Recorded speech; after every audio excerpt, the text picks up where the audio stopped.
Comics की दुनिया channel पेश करते हैं। राज कॉमिक्स में नागराज और सुपर कमांडो ध्रुव का 2 इन 1 कॉमिक्स विशेषांक राजनगर की तबाही, पांचवा और अंतिम भाग। प्रस्तुत कहानी को पूरा जानने के लिए पिछले पार्ट को देखें और मेरे चैनल को सब्सक्राइब करना ना भूलें।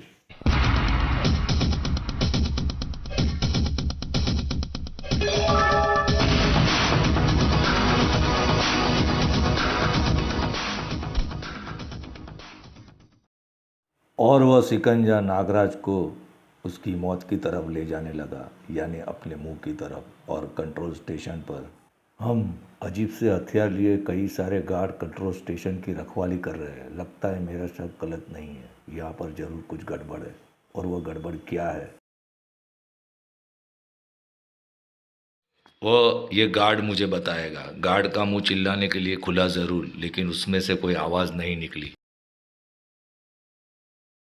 ब्लैक कैट की एक झलक उसके होश फाप्ता कर देने के लिए काफी थी, और उसके बाद उसके चिल्ला सकने की सारी संभावना खत्म हो गई। अब वो सिर्फ फुसफुसा सकता था। क्या कर रहे हो तुम लोग यहाँ पर? ये हथियार कहाँ से आए तुम्हारे पास? हाँ, हम भारतीय कम्युनिकेशन के गार्ड है। ये हथियार भी हमको उन्होंने ही दिए हैं, और हमको आदेश है कि जो भी इस कंट्रोल स्टेशन के आसपास आए उसे उड़ा दिया जाए। ऐसे हथियार तो मैंने आज तक नहीं देखा। इसमें गोलियां कैसे भरते हैं? इसमें से गोलियां नहीं, विखंडन किरण निकलती है लड़की, जो किसी भी वस्तु को एक पल के 100वें हिस्से में हवा कर सकती है। और अब अगर तूने हिलने की कोशिश की तो तेरा भी यही हाल होगा। बता, कौन है तू? यहाँ किस लिए आई है? इधर ब्लैक कैट रोबो के आदमियों के बीच फंसी हुई थी, और उधर ध्रुव और चंडिका उस भूल भुलैया में। ये तीसरी सुरंग है चंडिका, लेकिन इसका रास्ता भी हूबहू पहली दोनों सुरंगों की तरह ही है। हाँ, और इसका मतलब है कि हम फिर उसी जगह पर वापस निकल आएंगे जहां पर से ये तीनों सुरंगें शुरू होती है। ये तो अजीब भूल भुलैया है। जहां से चलो फिर वहीं पर आ जाते हैं। आखिर बाहर निकलने का रास्ता कोई ना कोई तो होगा ही। लेकिन वह रास्ता ये सुरंग नहीं है। ऐसी एक भूल भुलैया मारियो के गेम में भी थी, चौथे हाउस का चौथा घर। लेकिन उसमें ऊपर चढ़कर नीचे उतरने से ही रास्ता अपने आप ही मिल जाता है, पर इसमें ऐसा कोई भी रास्ता नजर नहीं आया। इसका मतलब ये है कि रास्ता कहीं और होगा। ये सुरंगें सिर्फ धोखा देने के लिए है। और उस रास्ते का संबंध उन गोलों से जरूर है, क्योंकि यहाँ पर ये एक ही ऐसी चीज है जो बाकी चीजों से अलग नजर आ रही है। देखते हैं कि इसको खटखटाने से क्या होता है। पहले गोले पर वार करने से कुछ नहीं हुआ, लेकिन दूसरे गोले पर वार होते ही एक नई सुरंग नजर आने लगी। वाह, ये तो रास्ता बन गया, पर अंदर कुछ नजर नहीं आ रहा है। काफी अंधेरा है, कहीं यहाँ पर कोई खतरा ना हो।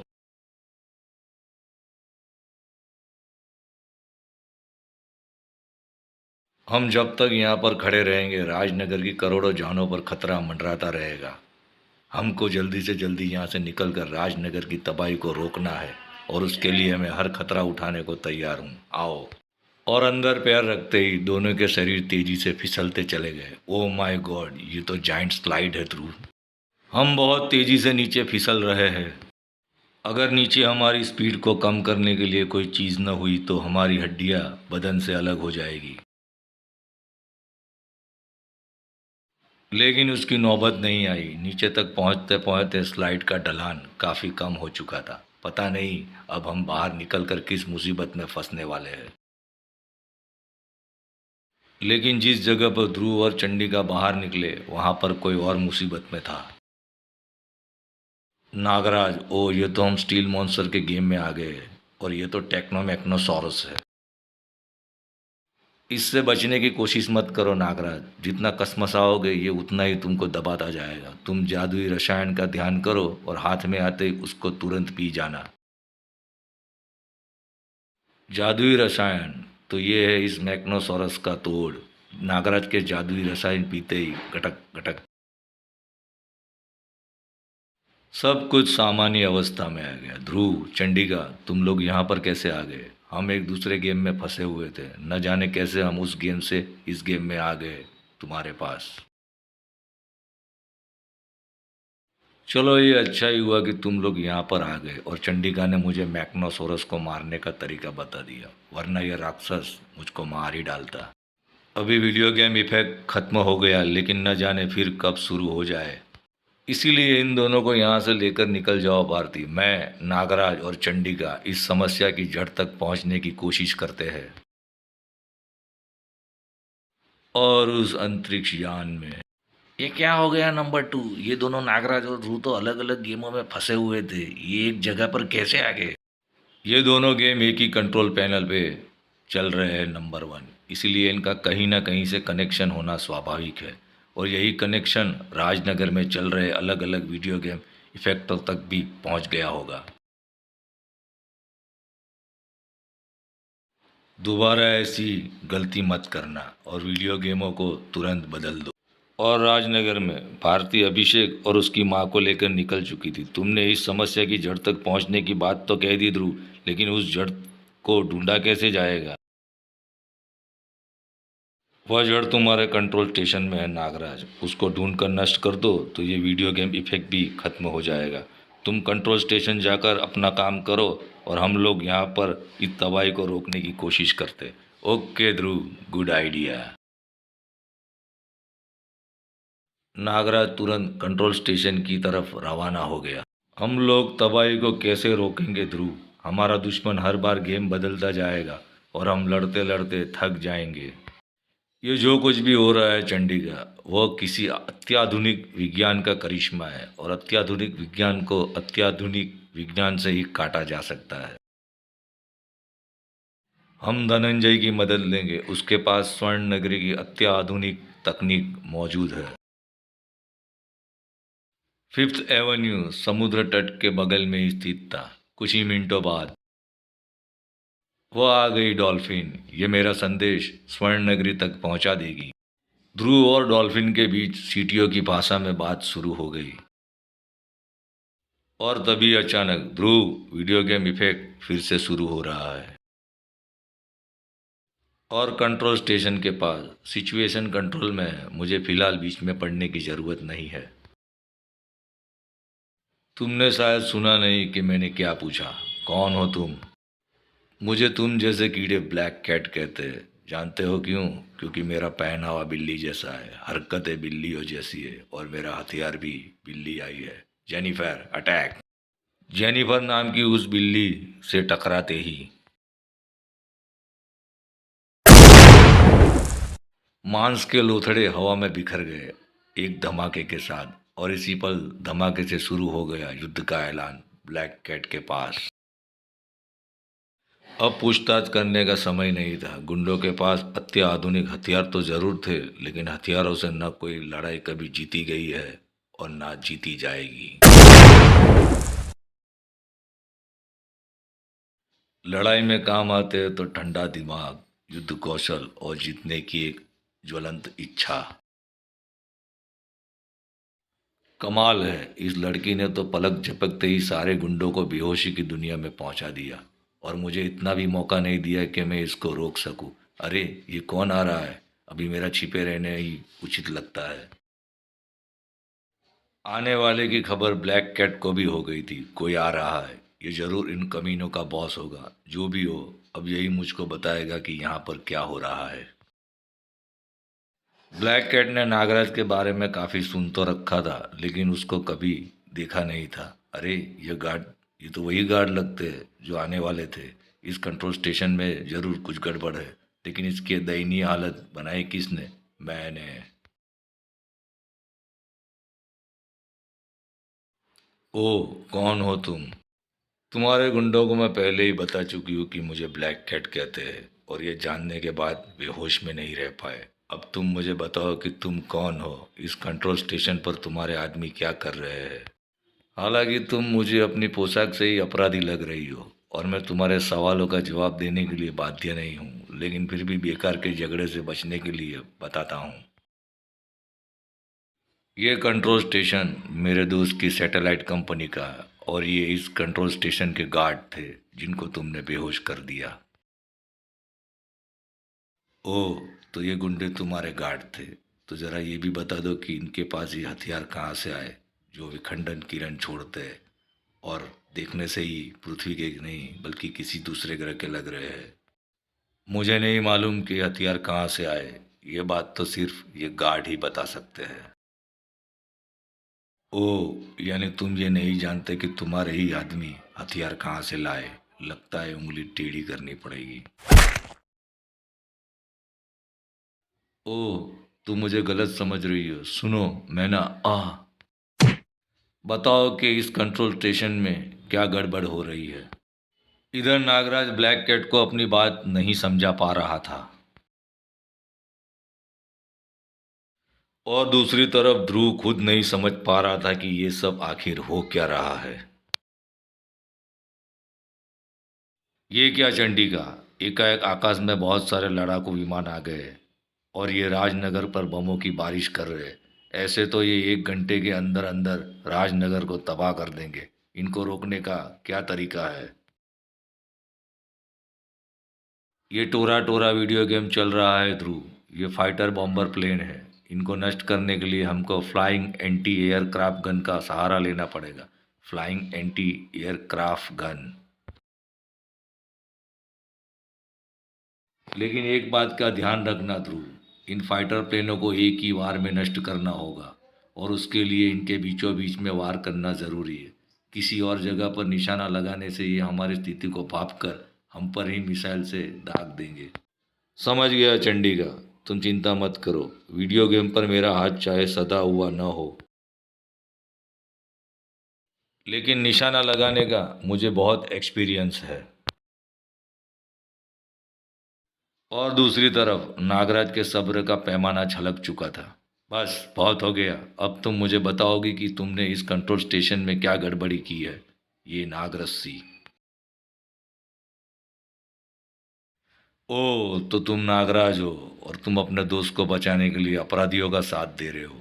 लेकिन तेरा मुकाबला ब्लैक कैट से है और ब्लैक कैट जब दुश्मनी करती है तो निभाती भी है। फिर चाहे दुश्मन नागराज हो या सुपरमैन, ब्लैक कैट का बदन हरकत में आया और नागराज के नाक कट कट कर गिरने लगे। ओह, कमाल की फुर्ती है इस लड़की में। इसने तो मेरी नाग सेना को काट कर रख दिया। नाग सेना को इस्तेमाल करने का कोई फायदा नजर नहीं आ रहा है। अब मुझे अपनी शारीरिक शक्ति का इस्तेमाल करना ही पड़ेगा। नागराज कुश्ती की कई कलाओं में माहिर था, लेकिन ब्लैक बेल्ट भी इस कला की मास्टर थी। मुकाबला बराबरी का था। डिशुम आ लेकिन मुकाबला जितनी देर तक चलता है, शारीरिक शक्ति का महत्व उतना ही बढ़ता जाता है। ब्लैक कैट में फुर्ती जरूर थी, लेकिन नागराज में असंख्य सर्पों का बल शामिल था। ओ, अब मैं ज्यादा देर तक टिक नहीं पाऊंगी। इसीलिए अब मुझे हथियार का सहारा लेना पड़ेगा। शेफाली अटैक। इस चीख से सावधान हो गए नागराज को पीछे घूमने में एक पल भी नहीं लगा। थक। ओ, इस बिल्ली से तो डायनामाइट बंधा हुआ है जो शायद मुझसे टकराते ही फट जाएगा। इसलिए मैं इसको अपने शरीर से टकराने नहीं दूंगा। नागराज की किस्मत अच्छी थी कि उसका वार खाकर बेहोश हो चुकी बिल्ली पीठ केवल चट्टानों पर गिरी और डायनामाइट नहीं फटा। धड़ाक। लेकिन इन कुछ क्षणों में ब्लैक कैट को वो मौका दे दिया जिसकी उसे तलाश थी। हिलने की कोशिश मत करना नागराज, वरना तुम्हारा शरीर सुलगे हुए कोयले की तरह राख कर दूंगी। नमूना देख लो। ओ, तो तुम इन हथियारों की बात कर रही थी।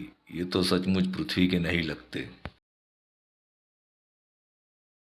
लेकिन इनको पास से देखने के लिए मुझे तुमको इससे दूर करना होगा अपनी हल्की विष फुकार से। नागराज की उस हल्की विष फुकार ने ही ब्लैक कैट के पैरों को जमीन से उखाड़ दिया। ये तो गई। अब इस गन को देखा जाए।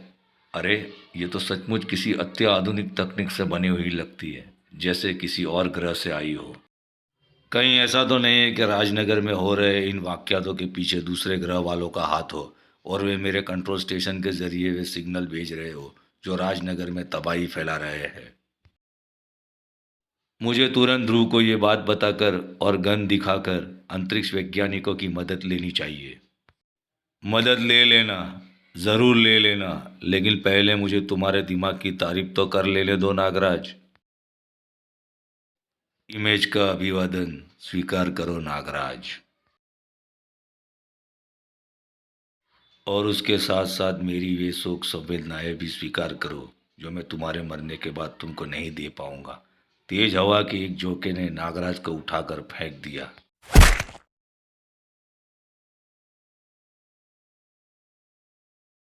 ओ, लेकिन तुम मुझ पर क्यों वार कर रहे हो? कौन हो तुम? मुझसे क्या दुश्मनी है तुम्हारी? हमारी तुम्हारी कोई व्यक्तिगत दुश्मनी नहीं है नागराज, लेकिन तुम वह जान चुके हो जो तुमको नहीं जानना चाहिए था। दरअसल तुम जो भी समझ रहे हो वो सच है। मेरे मालिक यानी प्लूल ग्रह साम्राज्य के प्राणी तुम्हारे इस कंट्रोल स्टेशन का प्रयोग राजनगर में तबाही फैलाने के लिए कर रहे हैं, और यह तबाही का छोटा सा नमूना है।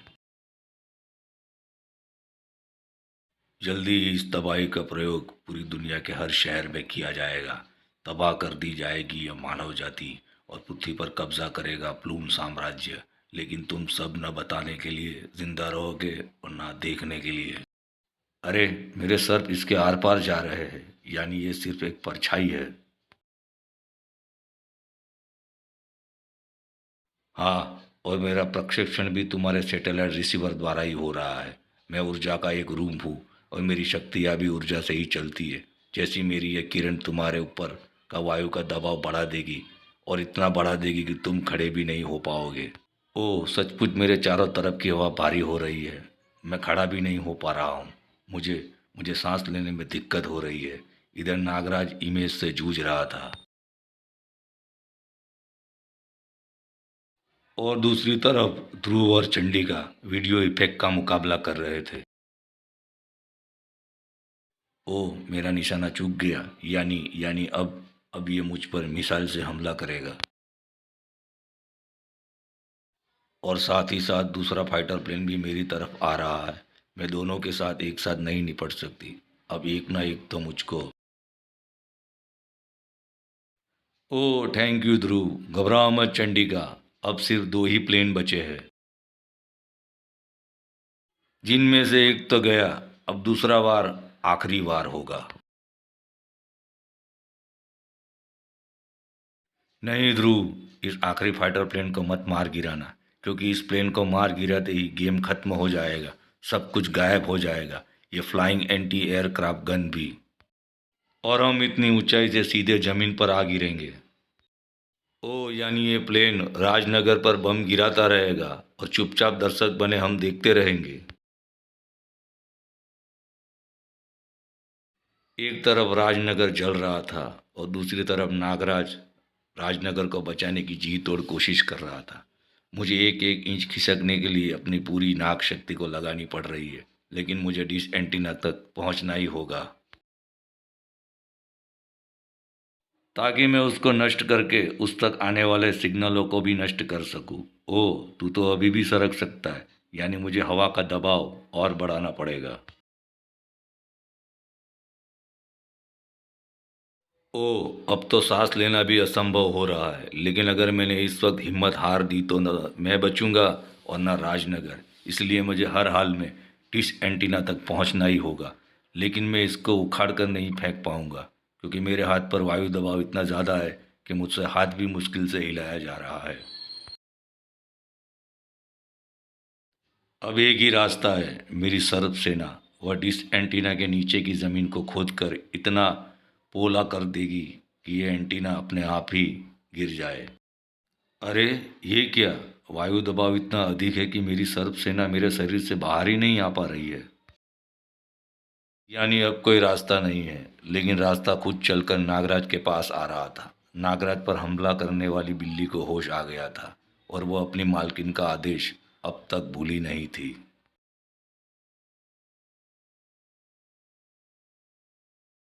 नागराज की निगाहें तुरंत आवाज की तरफ घूम गई।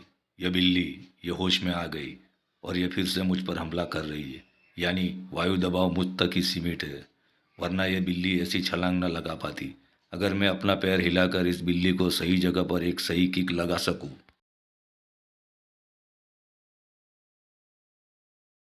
तो यह बिल्ली ही मेरा वो हथियार बन जाएगी जो इस डिश एंटीना को नष्ट कर सके।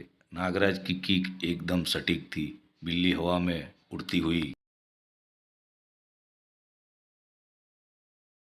डिश एंटीना के अंदर जा गिरी और अगले ही पल एक जोरदार धमाका हुआ। डिश एंटीना के टुकड़े चारों तरफ हवा में उड़ने लगे। स्पेसशिप से आने वाली सिग्नलों का संपर्क टूट गया और संपर्क के टूटते ही इमेज अपने आप गायब होने लगा और नागराज के ऊपर बना हुआ वायु दबाव भी गायब हो गया। वाह, ये बिल्ली एकदम सही समय पर काम आ गई, वरना इस वक्त इसके बजाय मैं गायब हो गया होता। लेकिन गायब होने वाली अभी और वस्तुएं भी थी। चंडिका, इस एंटी एयरक्राफ्ट गन को उस ऊंची इमारत के पास ले चलो। हम वहां से फाइटर प्लेन को नष्ट करने की कोशिश करेंगे ताकि इसके नष्ट होने से गेम खत्म होने की स्थिति में भी हम छत पर कूदकर बच। ओ, यह क्या, गन गायब हो गई है, प्लेन भी गायब हो गया है। वीडियो इफेक्ट एकाएक खत्म हो गया है ध्रुव। अब हमको नीचे गिरकर मरने से कोई नहीं बचा सकता। लेकिन ध्रुव और चंडिका उस द्वार पर ध्यान नहीं दे रहे थे जो ठीक उन दोनों के पैर के नीचे खुल रहा था। यह धनंजय द्वारा भेजा गया स्वर्ण नगरी का प्रवेश द्वार था।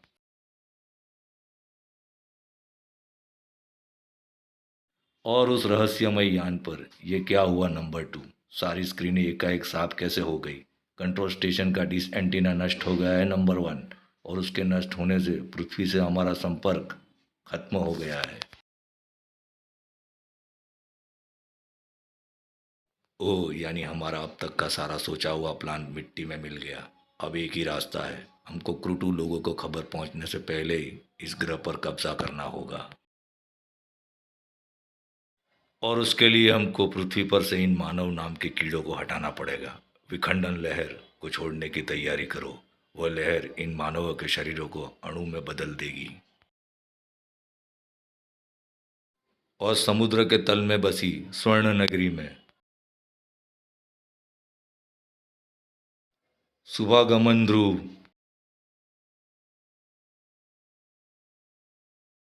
धनंजय, आज तो तुमने हमारी जान बचा ली।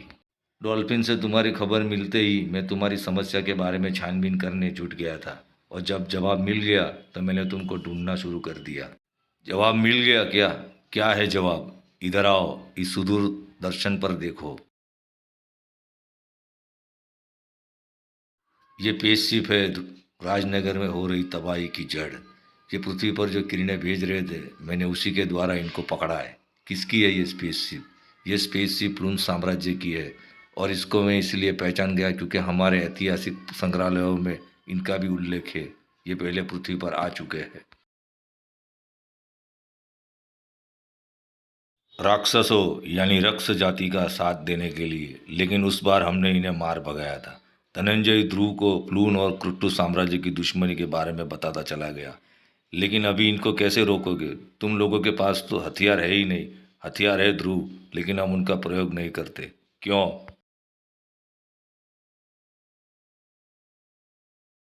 क्योंकि इनका प्रयोग महाघातक होता है। एक बार में पूरा ग्रह तक नष्ट हो सकता है। लेकिन अब हमको अपने आयुधों का प्रयोग करना ही पड़ेगा धरती की रक्षा के लिए। ये देखो, यह है वो अस्त्र जिसको तुम ब्रह्मास्त्र के नाम से जानते हो। इस एक शस्त्र का धमाका ही इस पूरे विशालकाय यान को जीवन रहित कर देगा। तब तो अंतरिक्ष में घूम रही हमारी सारी सैटेलाइटें भी नष्ट हो जाएगी।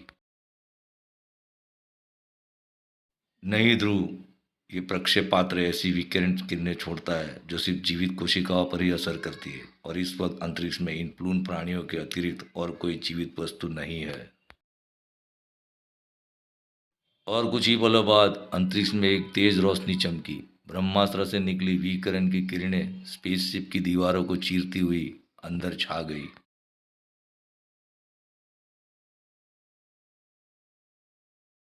गलकर बहने लगी। पलक झपकते ही यान जीवन रहित हो गया।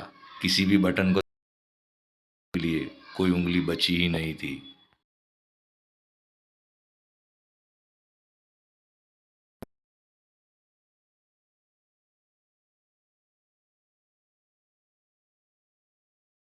आज तुम एकाएक आ कहाँ से गए? तुमको राजनगर में कुछ गड़बड़ हो रही है।